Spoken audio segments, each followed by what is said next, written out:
Hi, everyone. I'm Jamie Vaughn, and I am here with the latest episode of How She Got There, a podcast by Nxt Level. Today, we are joined by President and CEO of LBMC Staffing Solutions, Sherrie Whatton. Hi, Sherrie. How are you today? I'm great, Jamie. How are you Good. doing? I'm doing great. I'm doing great. Now, we kind of work for companies that do the same thing, but in a little bit different of spaces and technology wise. But I would love to hear your story, like where you're from, where you grew up, and kind of what you thought you were going to do when you were growing up. Okay, great. I actually grew up in Kentucky, not very far actually from the Tennessee border. So I kind of feel Mhm. like I've always been from around Middle Tennessee, Southern Kentucky, Yeah. is where my home and heart is. Growing up, coming to Nashville because we lived in Bowling Green. As a Hmm. little girl, I would come down here and go school shopping and come to see cousins and family. Hmm. So I've been in the area really my entire life. But I went to Western Kentucky Hmm. University after graduating from high school, and I had had the opportunity to grow up in a home of a businessman. My dad was actually a CPA and Okay. owned his own firm, so he was an entrepreneur. And I co-opted my senior year at my dad's firm. And actually, in high school, when you leave half a day to get out of school, right, to go to Mhm. work, I was basically a gopher, making copies and filing and that type of thing. But it did give me the opportunity to open my eyes to what the business world was like. And I knew then I wanted to do something in an office or business wise, but I wasn't really sure exactly what that would be. And so my dad, which is now deceased, was one of the wisest, people I've ever known. Honestly, I could still say today. And I remember him telling me as a young girl, and back then when there was not a lot of women in accounting, he said, Mhm. if you want to do something in business, I really think you should consider going into accounting because I think it would be a great career for you. And there's not a lot of women, and I think that that's something that's going to evolve and would give you a lot of opportunity. So I ended up listening to him, and so I specialized in accounting. However, when I got out and got the dream job at one of the national firms, I moved to Chattanooga, worked for Arthur Anderson. And I'm Mhm. very grateful for that time period in my life because I do feel like it was a great groundwork that has Mhm. led me to where I am today. However, I did not want to do that the rest of my life. I quickly found out that I had been kind of a misplaced accountant, and Mhm. I have a whole respect for them because not only was my father an accountant, my sister's an accountant, my brother-in-law's an accountant. I come from my nephew now is a full family of them. So I love them, but I thought, oh my gosh, if I have to do this the rest of my life, I think I will just be, not happy. So I honestly would love to say this was a well thought out plan of how I got here, but I will have to say that I just fell into this career. Mhm. I was looking to move back to Nashville, and when I did, I ended up answering a classified ad, which definitely ages me. For those watching, that is now the job posting. And so I answered an ad that said, use your accounting knowledge and your personality and people skills. And it was titled Accounting Sales. So I took a leap of faith and went on an interview and talked to what has been one of my great career mentors, Ginger. And she ended up hiring me because she was in the staffing and recruiting world, Mhm. but didn't have the accounting, but had been charged with turning around a specialized accounting office. Okay. So it's like she needed me and I needed her. And we ended up making the best dynamic duo and took a business that was losing money for 3 years to turning it around into a profitable branch.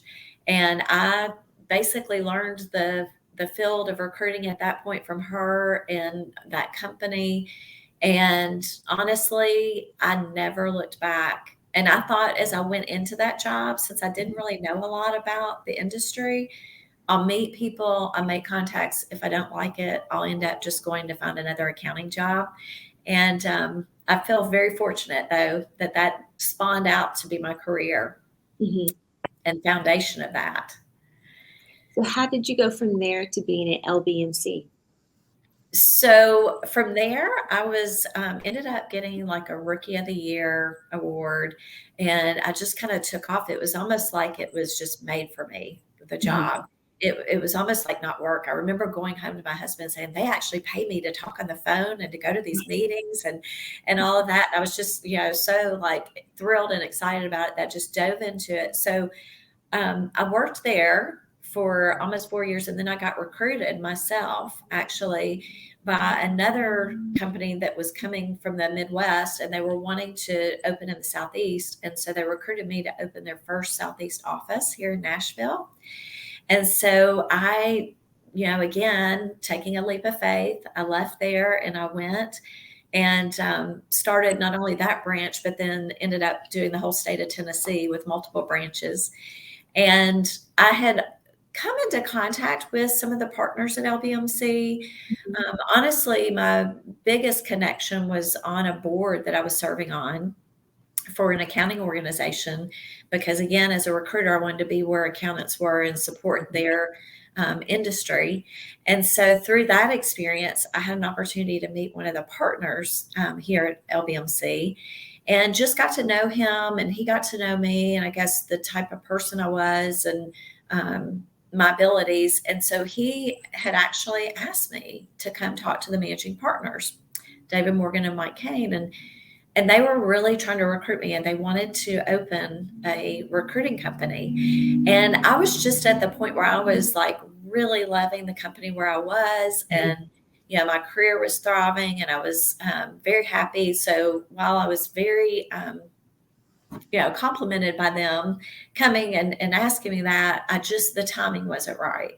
And Mhm. so I let them know that I would love to do a partnership with them. I was trying to get their business. And so we ended up probably a year or so later, things had kind of changed for me personally. And I was a mom of a young toddler at the time, and my husband traveled. And so it was almost like I was a single mom, and I was traveling, and it was just got difficult. So I knew I needed to do something. I was very convicted for my family that I would never put my work before my family.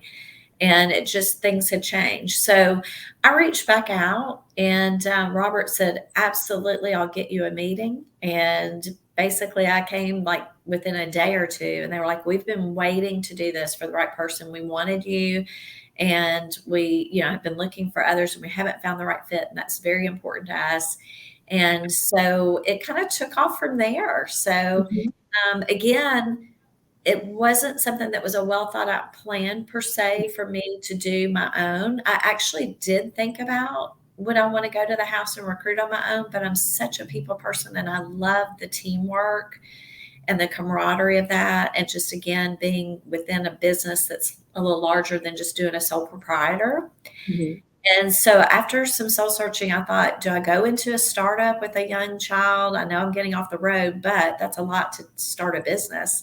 Right. But they assured me that we could go as slow or as quickly as I needed for my Wow. family. And we're very, very supportive from the very beginning. And I will have Mhm. to say, sitting here 23, going on 24 years later, my whole career, they have just been excellent business partners and really walk the walk of saying, work-life balance, Mhm. and never pressured me at any point in time.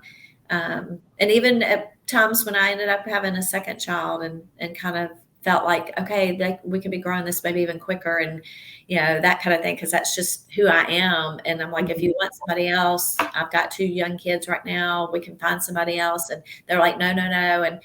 And it's been, neat to see it grow despite that to heights that we never even would have imagined. Yeah. And you just said something about finding that work-life balance. I think as women, we do feel very guilty, that we aren't like the perfect mother, or the perfect wife, or perfect partner, and we're trying to be the perfect employee or the perfect boss. What was something that helped you find that balance outside of work? I feel like it's because I always was true to who I was and true Mhm. to my values.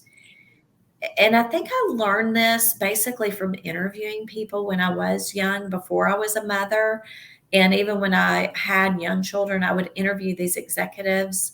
Um, and in particularly, sometimes females, sometimes males, like different ones, honestly, alike, where they had regrets. And they would talk to me during the interview and said, I need to leave this job. I missed too much of my child's formative years. And now I don't want to miss these last years before they leave the house. Please help me find a position, that'll help afford me that. Yeah. And I just heard that regret piece from enough people to where I just put a stake in the ground. And I basically said to myself, I'm going to never put my job before, being a mother or being a wife, being a daughter. And yes, it got, times, I'm not saying I could just run out whenever I needed to do something. There were times and responsibilities that went with that, but I always tried to keep in check in that balance. And if there was something that was throwing that balance off too much, because you're right, at any given time, any of us feel like we can't be everything to everybody, right? So it's one of those things that was very difficult at times, but for the most part, when I look at the overarching, again, I just think I held that to myself, to that standard. Because honestly, it's one of those things that, oh, I'm so sorry. Sorry, that happens. Okay. It's okay. That happens. I had somebody calling in on Microsoft Teams. I'm trying to get rid of them, and I joined them. So, okay, I lost my train of thought there, but I'm going to pick up on that. So really, to stay true to who you are and what your priorities are, I think is a huge thing for people. And honestly, I had to probably fight myself on that more than I had to fight my business partners on that. Yeah, that's very true. I think we do always end up fighting those voices in our head a lot of times. Now, as a female leader, what's some of the greatest lessons that you've learned? Well, it's one of those things that I think we're deemed sometimes, because by nature we're caretakers. And sometimes we tend to think maybe we don't belong in the seat, which is so not true. I feel very fortunate, because in my career, I think really male, female, it really hasn't mattered. I feel like I've never been squelched because of my gender. I feel like my accomplishments, have spoken for themselves, my drive, my work. So I'm not one that can really relate to a feeling of maybe that I felt less than. But there were times that I think I do get emotional, and I'm more of an emotional creature. And I don't know if that's because I'm a woman or a female, or if that's just my personality and my DNA. So that is one thing that I had to learn, that, you have to take that emotion out sometimes, and you have to really step back. And what I've learned is sometimes I would hang on too long or give too many chances. And again, that might be more of a personality thing than a female thing. But I think by nature, we're nurturers, and we want things to work out, or at least that's my personality. And so sometimes I might, hire fast and, fire too long after, versus, take some time in hiring and then, fire fast if it doesn't work, kind of thing. So just kind of learning some of those things. And then also just, again, I've been fortunate where I felt like I've had a seat on the boards within the organization, as well as in other organizations. And I feel like, honestly, women can bring a different perspective, because I have been in groups, like I'm actively involved in a Vistage group, which is a peer CEO group. And what I have found when I started that group, I was one of the only females in the group. Now we have several, but I always could bring a different perspective. And that, to me, when you get in intimate groups where you have brainstorming sessions and you really can get into deeper conversations, one of the things as a female I've learned is we think differently. And that's an asset a lot of times in business. And it's something that, again, not wrong or right, but it does bring a different perspective. So Mhm. we definitely can bring a lot of value, and we don't need to forget that. Right. Very true. Um, as somebody who's working in staffing and recruiting, what are you seeing companies doing right now to kind of help dissuade the great resignation that we all seem to be facing? Well, it is definitely a difficult talent market right now. Mhm. And when you're talking specifically, the majority of our placements are made geographically in Tennessee. However, Mhm. we do go nationwide with a consortium that we're in. So it's not just happening here. But to speak to here, I will say that companies are having to get flexible. I Mhm. do feel like the pandemic has changed, and post pandemic, we're looking at a whole new evolution of how we work. Mhm. And it has opened up clients that in the past, I will say even prior to the pandemic, we were dealing with, especially in Middle Tennessee, some companies dealing with the traffic patterns and, how you can't get someone from north of town to come to south of town because the traffic Yeah. had gotten so bad with the growth of our city, to where they were allowing some flexibility prior to even going home for Mhm. the pandemic. And we had certain clients that just said, that's not going to work. It's not going to be a possibility. We have to have them in the office 5 days a Mhm. week. And when we were struggling to find talent, even then, they were like adamant about it. Well, then lo and behold, everybody went home. Mhm. And so it's opened the eyes of some of those companies that were so adamant that it had to be in the office, when really those particular positions could effectively be done with some hybrid or remote working.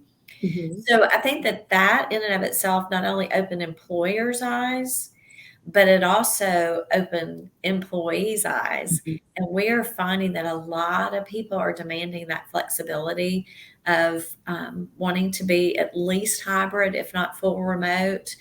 And then, there are those few outlander, liars that would like to be in office, because I Mhm. think by nature, again, that comes down to a personality thing, or Right. even, the structure of their home and their situation. Mhm. But overall, we're seeing a big switch on that. So the style of working and Mhm. how that looks and how it is different. And I think most companies are having to step up and figure that out and try to come and meet the employees where they are, to be able to maintain, their A players and the team, and expertise that they need to run their businesses.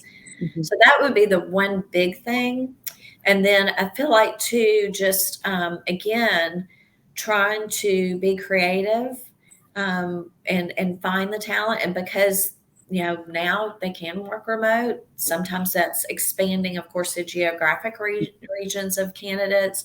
If they're willing to come in, twice a month or whatever that might be that a company needs, uh, Mhm. then they might not have to work, in Mhm. their own backyard. Yeah. So that's the big one, I would say. Yeah. We're seeing that a lot too, of being able to open up kind of basically all over North America to our clients and to candidates that we're trying to place. So yeah, I think that that's really changed and shifted for all of us, the point of view of where we want, what we want to get out of a job and what we want to get out of our home work balance. I think it's really And changed our points of view. I think, too, it's shifting about our cultures, right? Like Mhm. that's one thing I think, as well. The companies are going to have to really work with their managers and, how they're leading. And, Mhm. even as the president and CEO of our company, I feel like I'm like, the ultimate responsibility of our culture. And, when you have like such a close knit group that we've worked together face to face 5 days a week for so many years, to not have, that same interaction, especially for the new people coming in, is creating that balance of what does the new culture look like. So Mhm. I think that's something that companies are going to have to also and they are right now, and they're going to, if they haven't already, they need to focus on that, because otherwise you're not going to get the stickiness of people too, right? Mhm. Um, so those are some things I feel like that the focus is going to be able to not only attract, but then retain Mhm. talent once they do get them. Yeah. Is there a piece of advice that you would give yourself as a young woman graduating college? You know, I would say to definitely follow your passion. Mhm. It's one of those things that there's so many things out there available to find, like strength finders and, different personality profiles and things.